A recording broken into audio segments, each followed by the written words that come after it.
여러분 기쁘십니까? 찬양을 들으니까 이 저 깊은 곳에서부터 기쁨이 막 이렇게 샘솟는 느낌이 듭니다. 오늘 본문은 예수님께서 본격적으로 이제 사역하시는 내용을 기록을 하고 있습니다.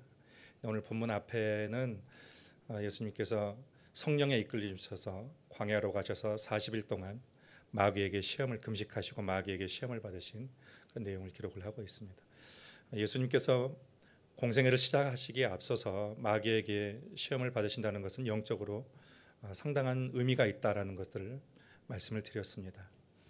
사람은 창세기 3장부터 보면은 사람은 마귀에게 패배했습니다. 실패했습니다. 그래서 마귀의 지배 아래 들어가게 되었고 마귀의 종이 되었습니다. 그런데 예수님께서는 승리하셨습니다. 마귀의 모든 유혹을 다 이기시고 승리를 하셨습니다. 그래서 이제 사람들을 자유롭게 하셨고 마귀로부터 해방을 시켜주셨습니다. 그래서 이 내용은 우리에게 굉장히 중요한 의미를 주고 있는데 사람은 실패했으나 예수님은 승리하셨다. 그것을 보여주고 있습니다. 그래서 앞으로 예수님의 사역의 방향, 사역의 내용이 무엇인가? 마귀의 나라를 멸하시고 그리고 하나님의 통치를 이뤄가시며 사람들에게 진정한 자유와 해방을 주시는 것이다. 그 성격을 미리 우리에게 보여주는 것이라고 말씀을 드렸습니다. 그리고 이제 그 다음을 기록하고 있는 오늘 본문 14절은 그 이후에 예수님의 생애에 대해서 기록을 하고 있습니다. 요한이 잡힌 후 예수께서 갈릴리에 오셔서 하나님의 복음을 전파하셨다. 그렇게 얘기를 하고 있습니다. 요한이 잡혔다는 거예요. 세례 요한. 여기서 말하는 것은 세례 요한인데 세례 요한은 제일 먼저 우리가 1장에서 봤죠. 우리가 초반부에서 봤는데 회개의 세례를 전파했습니다. 그러니까 백성들의 각자의 죄를 지적하고 그들로 하여금 회개로 이끄는 그런 사역을 했습니다. 그래서 회개의 세례를 베푸는 사역을 했습니다. 그런데 이 세례 요한이 옥에 갇혔어요. 붙잡혔습니다. 그러니까 그 당시 갈릴리를 다스리고 있었던 헤롯 왕이 자기 동생의 아내를 취한 거로 세례 요한이 그것에 대해서 죄를 지적했습니다. 그래서 헤롯 왕이 세례 요한을 잡아다가 옥에 가두었습니다. 더 이상 세례 요한은 자신의 사역을 감당할 수가 없습니다. 그래서 요한이 잡힌 후 드디어 예수님께서 등장을 하시게 된 것입니다. 갈릴리에서 사역을 시작하셨습니다. 그러니까 세례 요한은 옛 언약의 마무리를 상징하는 거죠. 가장 마지막 선지자로서 옛 언약의 마무리를 상징한다면 예수 그리스도는 새 언약 자체이십니다. 그리고 언약의 완성자이시고 그리고 성취자가 되십니다. 그래서 이 예수님께서 어디로 가셨는가? 갈릴리로 가셨다라는 것입니다. 그러니까 마가복음은 예수님께서 가장 먼저 사역을 하시는 곳을 갈릴리로 그렇게 보고를 하고 있습니다. 갈릴리는 예수님께서 태어나신 곳이죠. 예수님의 고향입니다. 이방의 갈릴리라고 했습니다. 그러니까 수도 예루살렘부터 멀리 떨어진 소외된 곳에서부터 주님은 사역을 하셨습니다. 이것은 우리에게 의미하는 바가 큽니다. 그러니까 예수님께서는 이방의 갈릴리 그 중심부에서 하지 아니하시고 먼저 소외된 곳을 찾으시고 그곳에서 사역을 하셨다는 것입니다. 다음으로 예수님께서는 하나님의 복음을 전파하셨다라고 했습니다. 그러니까 여기서 하나님의 복음을 이렇게 번역을 할 수가 있습니다. 하나님께로부터 온 복음이라는 것입니다. 사람으로부터 온 것이 아니에요. 하나님께로부터 온 복음이라는 것입니다. 하나님이 사람을 위해서 태초에 계획하신 거죠. 그 계획하시고 예정하신 복음인 것입니다. 그러니 복음은 사람이 생각하는 것과는 다릅니다. 그 당시에 사람들은 그들의 복음이 뭐라고 했냐면 정치적인 메시아를 그들의 복음이라고 생각을 했습니다. 정치적인 메시아, 힘 있는 메시아가 와서 그들을 로마의 압제와 억압으로부터 구원해주는 그러한 능력 있는 그러한 힘 있는 메시아, 그것을 그들이 복음이라고 그렇게 이해를 했습니다. 여러분, 이것은 사람으로부터 온 복음입니다. 만일 우리가 바라는 복음이 이스라엘 백성들이 이해하는 복음과 또 추구하는 복음과 다름이 없다면 우리는 사람으로부터 온 복음을 가지고 있다, 그렇게 볼 수가 있습니다. 우리는 예수님을 믿고 저마다 바라는 것들이 있습니다. 건강을 바라고 재정적이고 또 물질적인 모든 것들이 충족되기를 바라고 또 우리의 자녀가 잘 되기를 바라고 또 예수님의 말씀에 순종하면 모든 것이 형통하기를 바랍니다. 근데 이것은 복음의 본질이 아니라는 것입니다. 복음의 본질은 십자가예요. 내가 죽는 것이 복음의 본질이죠. 내가 죽고 예수가 사는 것입니다. 나는 철저하게 낮아지고 예수 그리스도께서 내 인생을 주도해 가시고 그리스도와 함께 동행하는 것, 여러분 이것이 복음의 본질입니다. 복음을 기쁜 소식이라고 했습니다. 유앙겔론, 헬라어로는 유앙겔론입니다. 전쟁 때에도 많이 사용을 했습니다. 당시는 전쟁을 많이 치렀죠. 그래서 이웃나라와 전쟁을 많이 치렀습니다. 그래서 늘 긴장 속에 있었고 또 불안한 가운데 있었습니다. 전쟁에서 지면은 포로가 되는 것이죠. 전쟁에서 이기면 평화가 오는 것입니다. 전쟁을 치러요. 전쟁을 치러서 이겼습니다. 이겨서 그것을 이제 그 나라에 전할, 그 소식을 전할 전령을 보내게 되는 것이죠. 그 전령은 빨리 자신의 나라 가서 얘기하죠. 전쟁에서 이겼다, 승리했다, 평화가 왔다, 그렇게 외치게 되는 것입니다. 여러분 유앙겔리온이 이것입니다. 복음이 이것입니다. 하나님이 우리를 위해서 싸우셨다. 하나님이 다 이루셨다. 하나님이 승리하셨다. 우리에게 평화가 왔다. 이것입니다. 이것을 선포하는 거예요. 복음은 이것을 선포하는 것입니다. 그래서 기독교와 다른 종교의 차이점이 이것입니다. 기독교 복음은 선포예요. 다른 종교는 권고하는 것입니다. 조언을 구하는 것입니다. 착하게 살아야 됩니다. 마음을 비워야 됩니다. 선한 일을 많이 해야 됩니다. 그러면은 하나님의 사랑을 받을 것입니다. 하나님과 친밀해질 것입니다. 다른 종교는 이렇게 조언하고 권면을 합니다. 그런데 기독교는 선포입니다. 당신이 어떻게 살면 천국에 갈 것입니다. 그것이 아니에요. 전쟁은 끝났습니다. 하나님이 이기셨습니다. 하나님이 모든 것을 다 성취하셨습니다. 선포입니다. 이것이 기독교와 다른 종교의 차이점입니다. 착하게 살아야 됩니다. 도덕적으로 살아야 됩니다. 마음을 비워야 합니다. 이렇게 하면 마치 뭔가 인간이 성취하는 것 같고 인간이 뭔가 이룬 것 같고 그렇게 하면 양심적인 것 같지만 기독교는 결코 인간의 공로를 내세우지 않습니다. 기독교는 하나님의 은혜를 선포하는 그러한 신앙입니다. 예수님이 십자가와 부활로 마귀를 이기셨습니다. 예수님으로 말미암아 하나님과의 막혔던 담이 다 허물어졌습니다. 이제 여러분은 더 이상 죄의 종이 아니요 마귀의 종이 아니요 하나님 나라의 백성이에요. 여러분에게 해방이 왔습니다. 여러분에게 자유가 왔습니다. 선포인 것입니다.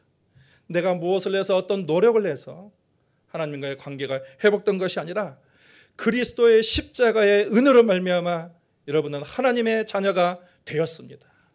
이것이 바로 기독교 복음입니다. 예수님이 선포한 복음을 15절에서 기록을 하고 있습니다. 이르시되 때가 찼고 하나님 나라가 가까웠으니 회개하고 복음을 믿으라. 때가 찼다는 거예요. 주권이 누구에게 있냐면 하나님께 있습니다. 인간에게 원하는 때가 아니라 하나님의 때가 찬 것입니다.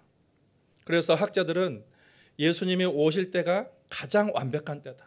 선지자의 예언과 또 역사적인 그런 모든 배경을 봤을 때에 가장 완벽한 때에 절묘한 타이밍에 예수님이 오셨다. 그렇게 학자들은 이야기를 합니다. 하나님의 카이로스 시간이에요. 예수님이 오신 절묘한 타이밍에 예수님께서 오셨습니다. 예수님께서는 하나님의 나라가 가까이 왔다라고 선포하셨습니다. 복음 기쁜 소식의 내용은 하나님의 나라가 가까이 왔다라는 것입니다.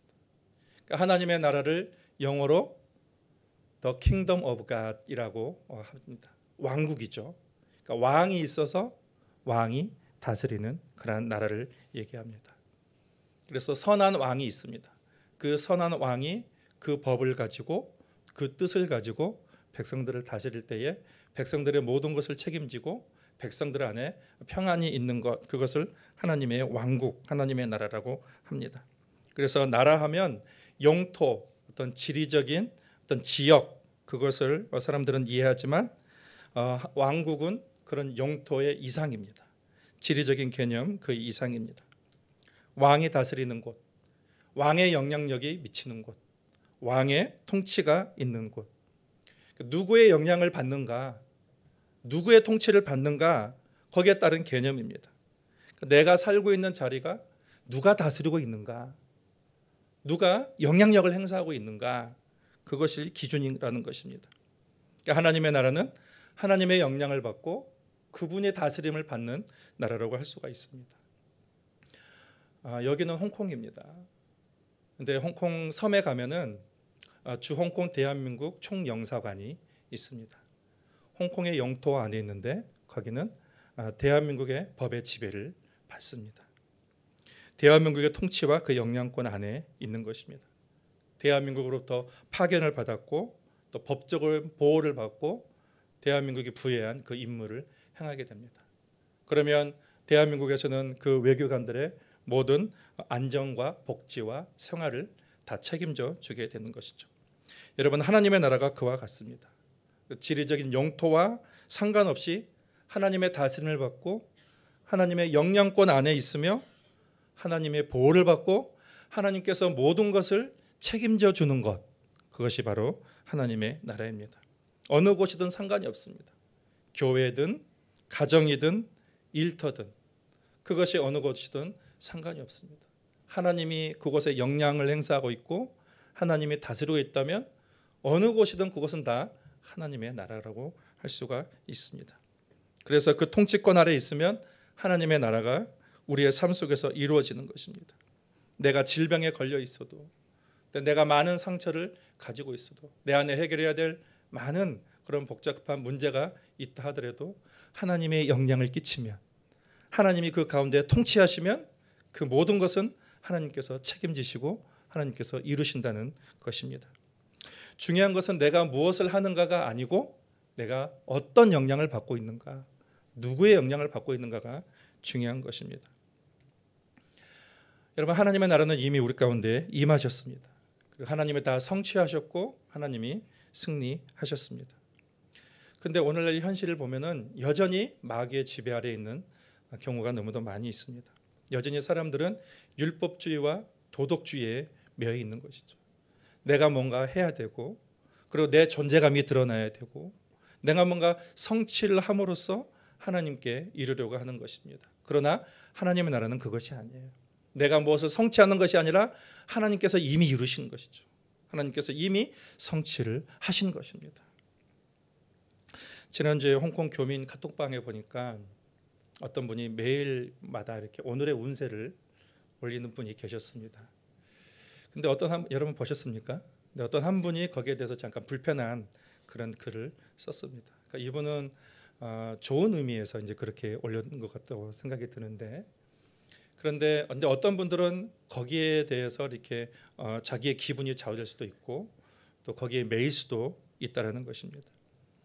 최근에 대한민국은 마약과의 전쟁을 선포를 했습니다. 그러니까 법의 단속이 느슨해진 틈을 타 가지고 이 마약이 계속해서 이렇게 물밀듯이 들어오는 거예요. 가장 영향을 많이 받은 사람들이 청소년들입니다.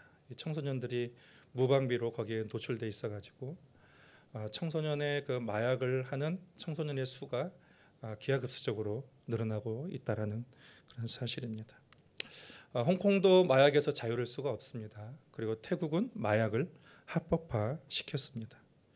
매스컴에서 들려오는 소식은 좋은 소식보다 전쟁과 또 각종 범죄와 또 불의와 폭력과 잔인한 말들, 또 잔인한 행동들, 또 음란함들, 아이나 어른이나 할 것 없이 그렇습니다. 제가 한국에 있을 때 우리 아이들 통화하는 거 보니까 절반이 욕이더라고요. 우리 아이가 욕을 한다는 얘기는 아니고 이제 서로 이제 친구들과 여러 명이 이제 온라인 가운데서 서로 이렇게 대화를 나누고 통화를 하는데 어떻게 그렇게 욕이 많은지 몰라요. 저도 모르죠. 뭐 자식을 가장 모르는 사람이 부모라잖아요. 어둠의 세상 주관자 아래 온통 사탄에게 장악되어 있는 것입니다. 사탄의 영향력 아래 살고 있지만 사람들이 그것을 비정상이라고 생각하지 않습니다. 과거에는 참과 거짓 분명하게 드러났어요. 그리고 정상과 비정상이 분명하게 구분이 되었습니다. 그런데 오늘날은 그렇지 않아요. 참과 거짓도 그 경계가 굉장히 모호해졌습니다. 정상과 비정상도 개인의 취향이 되면 다 정상이 됩니다. 분명히 우리가 볼 때는 비정상이고 분명히 사탄의 영향력 가운데 있는데 개인의 성향이다. 그렇게만 얘기하면 다 인정이 되고 정상으로 받습니다. 그러나 하나님의 나라는 참과 거짓이 분명합니다. 하나님의 영향력 아래에 있는가 아니면 마귀의 사상과 그 영향력 아래에 있는가. 여러분, 하나님의 나라는 중간지대가 없어요. 회석지대가 없습니다. 하나님의 나라는 분명하게 참과 거짓이 있습니다. 하나님의 나라는 하나님의 주권이 세워진 나라예요. 내 주권을 내려놓고 하나님의 지배를 받아야 하는 것입니다. 승리하신 주님의 주권이 내 안에 세워지면 승리하신 그 주님으로 말미암아 우리도 승리하게 되는 것이죠. 하나님은 모든 것을 이루시고 모든 것을 가능하게 하시는 전능하신 그 하나님이에요. 불가능이 없으시고 그리고 왕의 자녀로서의 권세를 누리는 그 권리가 하나님의 나라에 있는 것입니다. 그것이 어디에 있습니까? 지금 여기에 와 있습니다. 하나님의 나라는 여기 있다 아니요, 저기 멀리 있는 것도 아니고 바로 우리 가운데 있게 되는 것입니다. 자, 그렇다면 우리는 어떻게 그 나라의 능력 가운데 살 수 있을까요? 먼저는 회개하라라고 했습니다. 사람들은 회개에 대해서 오해를 합니다. 회개에 대해서 외적인 또는 외적으로 본인이 행한 그런 행위에 대해서 돌이키고 고백하는 것을 회개라고 하지만 회개는 더 본질적으로 회개는 두 가지라고 할 수가 있습니다. 먼저는 사랑입니다. 그러니까 하나님보다 더 사랑했던 것에서 돌이키는 거예요. 하나님보다 더 사랑해서 돌이켜서 성경은 뭐라고 했어요? 마음과 목숨과 뜻과 힘을 다하여, 그것은 곧 내 생명을 다하여 하나님을 사랑하는 것으로 돌이키는 것입니다. 또 하나는 주권입니다. 회개는 주권입니다. 전에는 내 인생의 주인이 내가 되었으나 이제는 주권이 완전히 바뀐 거죠. 그래서 내가 주인이었던 모든 것들이 다 내려지고 하나님이 내 안에 주인이 되시고 모든 주도권을 가지고 계시는 것이죠. 그게 회개입니다. 회개는 그거라고 할 수가 있습니다. 근데 사람들은 부분적으로만 회개합니다. 그래서 하나님, 이 영역은 내가 간섭할 테니, 내가 알아서 할 테니 이 영역은 하나님 간섭하지 마십시오. 부분적으로만 회개하는 것이죠. 그래서 이 영역은 하나님 더 이상 터치하지 마시고 내가 하겠습니다라는 거예요. 온전한 회개가 아닙니다. 온전한 회개라는 것은 우리의 영과 또 우리의 지식과 우리의 인격 모든 부분까지 다 하나님의 주도권, 하나님께 주도권을 드리는 것이라고 할 수가 있습니다. 그래서 하나님의 나라는 부분적으로 이루어지는 것이 아니라 우리 삶의 전 영역에서 이루어져야 하는 것입니다. 여러분이 어떤 위기가 있을 때에, 또 어떤 질병이 있을 때에, 어떤 해결해야 될 그런 문제가 있을 때만 하나님을 찾는 것이 아니라 진정한 기도는 하나님의 얼굴을 먼저 구하는 것입니다. 우리가 어떤 문제를 먼저 구하기 전에, 또 다른 사람을 위해서 기도하기 전에 우리의 기도는 하나님의 얼굴을 먼저 찾는 기도가 돼야 되는 거예요. 하나님과의 관계를 위해서, 또 하나님의 사랑을 위해서 그렇게 먼저 그것이 이루어져야 하는 것입니다. 그것이 회개라고 할 수가 있습니다. 마가복음 서두에 보면 그 세례요한이 제일 먼저 회개하라 천국이 가까웠느니라 예수 그리스도께서 전한 내용과 같습니다. 회개의 세례를 전한 거예요. 왜 그랬습니까? 회개해야 하나님 나라의 능력이 그들 가운데 나타나기 때문입니다. 그러니까 내가 주인, 사단은 계속해서 우리에게 충동질을 합니다. 야, 네 인생의 주인은 너야. 네 마음대로 해. 그렇게 계속해서 충동질합니다. 그래서 성령의 소욕은 하나님의 뜻에 따르도록, 하나님의 지배를 받도록 계속해서 성령께서는 우리에게 마음을 두드리고 계시는 것이죠. 그런데 계속해서 마귀는 야, 너가 가장 높은 자리에 있잖아. 또 내가 마음대로 모든 것을 결정할 수 있는 그런 결정권이 있잖아. 네 마음대로 해라. 그리고 네가 가정의 가장이고, 그리고 네가 회사에서 좀 높은 자리에 있고, 그리고 네가 다른 사람들을 쥐락펴락할 수 있는 그런 힘이 너에게 있잖아. 네 마음대로 해라. 그러면서 사단은 계속해서 우리의 마음을 충동질하는 거예요. 네 인생의 주인은 너니 네 마음대로 하라는 것입니다. 그런데 성령께서는 그렇게 얘기하지 않습니다. 성령께서는 너보다 더 주인이 너 위에 계시다. 하나님이 너 인생의 주인이고 예수 그리스도께서 내 인생의 주인이다. 그렇게 말씀하십니다. 하나님보다 더 가까이 했던 것에서 어떤 것에서 떠나서 하나님을 더 사랑하는 거죠. 두 가지입니다. 회개는 사랑과 주권이죠.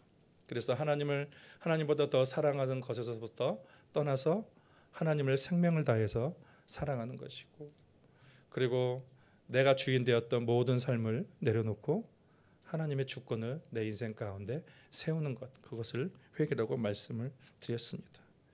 회개하는 자에게 하나님 나라의 능력으로 하나님이 채워주시는 것이죠. 그리고 하나님 나라의 능력 가운데 살기 위해서 우리에게 말씀하시는 것은 믿어야 한다고 했습니다. 복음을 믿으라라고 했습니다. 하나님의 나라가 우리 안에 있다는 사실을 믿으라는 것입니다. 여러분, 믿음이 쉽지 않습니다. 하나님이 우리 눈에 보이지 않고 또 하나님의 나라도 우리 눈에 보이지 않습니다. 내 몸은 여전히 질병 가운데 있고, 그리고 여전히 내 인생은 밑바닥이고 더 나아질 가능성도 보이지 않고 여전히 미래는 불확실합니다. 그런 가운데서도 하나님은 뭐라고 그러시냐면 믿으라 이렇게 말씀하셔요. 복음을 믿으라 이렇게 말씀하십니다. 현재형이에요. 계속 반복되는 거예요. 과거의 믿음은 소용이 없어요. 과거에 내가 잘 믿었던 믿음은 소용이 없습니다. 앞으로 믿겠습니다. 그것도 우리는 장담할 수가 없습니다. 믿음은 현재형이에요. 지금 믿으라. 복음을 믿으라 그렇게 말씀하는 거예요. 계속적으로 믿으라는 것입니다. 믿음은 보이지 않는 것들의 실상이라고 그랬습니다. 때로는 보이는 것보다도 보이지 않는 것들이 더 엄청난 그런 진리를 가지고 있는 것을 우리는 보게 됩니다. 여러분, 지구는 공전하죠. 지구는 공전하고 또 자전합니다. 지구가 자전하는 그 도는 회전하는 그 속도가 시간당 1670km라고 합니다. 그런데 여러분, 지구가 회전하는 것을 우리가 느낄 수가 없어요. 그리고 우리가 잘 볼 수가 없습니다. 왜 느끼지 못하냐면 회전하는 그 가운데에 우리가 태어났기 때문에 그런다는 거예요. 그렇기 때문에 그 지구가 회전해도 그것을 느낄 수 없다는 것입니다. 그런데 여전히 지구는 회전함을 통해서 이 인류를 지탱하게 되는 것이죠. 그 회전하는 것 때문에 우리가 살 수 있게 되는 것입니다. 중력도 마찬가지죠. 여러분, 중력이 우리 눈에 보이지 않습니다. 그런데 이 중력 때문에 우리가 지탱이 되는 거죠. 중력이 없다면 그 회전하는 그 관성 때문에 우리 모든 이 땅에 존재하는 모든 피조물들은 우주로 다 튕겨져 나가버린다는 것입니다. 그런데 보이지 않는 그 힘, 보이지 않지만 존재하는 그 힘이 우리를 지탱해 준다라는 것입니다. 하나님의 나라가 이와 같습니다. 하나님은 우리 눈에 보이지 않습니다. 그리고 그 나라도 우리에게 보이지 않습니다. 우리는 보여서 믿는 것이 아니라 믿으면 알게 되리라 말씀하셨습니다. 요한복음 11장에 보면 나사로가 죽었어요. 나사로가 죽었습니다. 그때 나사로가 죽었을 때 나사로의 누이인 마르다가 주여, 이미 죽은 지가 나흘이나 되었으면 냄새가 나나이다 이렇게 했습니다. 그때 예수님께서 뭐라고 했냐면 내가 믿으면 하나님의 영광을 보리라. 내가 믿으면 하나님의 영광을 보리라 라고 말씀하셨어요. 주여, 내가 믿나이다. 나의 믿음 없는 것을 도와주소서. 예수님의 말씀대로 죽은 나사로가 살아났어요. 모든 얽매임과 구속에서부터 해방이 되었고 살아서 자유롭게 움직이는 자유인이 된 것입니다. 여러분, 보이는 것이 먼저가 아니라 믿음이 먼저입니다. 이것이 신앙의 세계입니다. 보이지 않는다고 존재하지 않는 것은 아닙니다. 제가 공정과 자정과 중력에서 말씀을 드렸듯이 보이지 않는 것이 더 위대한 그런 진리이고 사실의 내용들이 많이 있습니다. 여러분, 하나님의 나라는 눈에 보이지 않지만 믿는 사람 안에 있습니다. 하나님은 멀리 있는 것이 아니라 이미 하나님의 나라가 너희 가운데 왔다 이렇게 말하고 있어요. 지금 왔다, 그것을 얘기하고 있습니다. 그래서 회개하고 복음을 믿으라. 어떻게 해요? 하나님의 나라가 이미 온 것을 믿으라는 것입니다. 성취되었다, 완성되었다, 승리하였다. 그것을 믿으라는 것입니다. 여러분, 말씀을 마무리하겠습니다. 하나님이 다 이루셨습니다. 하나님이 회복하셨습니다. 하나님의 선한 통치가 이미 여러분 가운데 와 있습니다. 여러분, 그분을 사랑하시고 그분을 주인으로 모실 수 있기를 바랍니다. 눈에 보이지 않더라도 여러분, 믿음으로 생각하고 믿음으로 말하고 믿음으로 순종하여서 하나님의 능력 가운데 살아가는 홍콩동신교회 모든 교우들이 될 수 있기를 바랍니다. 하나님의 나라가 이미 온 것을 주여 믿습니다. 주님의 나라는 우리가 이해하는 것이 아니고 주님의 나라는 그렇게 믿음으로 선포하는 것이라, 그렇게 신앙의 세계를 우리에게 알려주셨습니다. 하나님 아버지, 우리가 환경에 속지 않게 하여 주시옵소서. 보이는 것에 속지 않게 하여 주시옵소서. 하나님께서 이미 이루시고 성취하시고 회복시키시고 완성되는 것을 믿음으로 선포하며 나아가게 하여 주셔서 아버지 하나님, 하나님의 나라의 그 능력을 날마다 맛보는 우리의 성도들이 되게 하여 주옵소서. 예수님의 이름으로 기도하옵나이다. 아멘.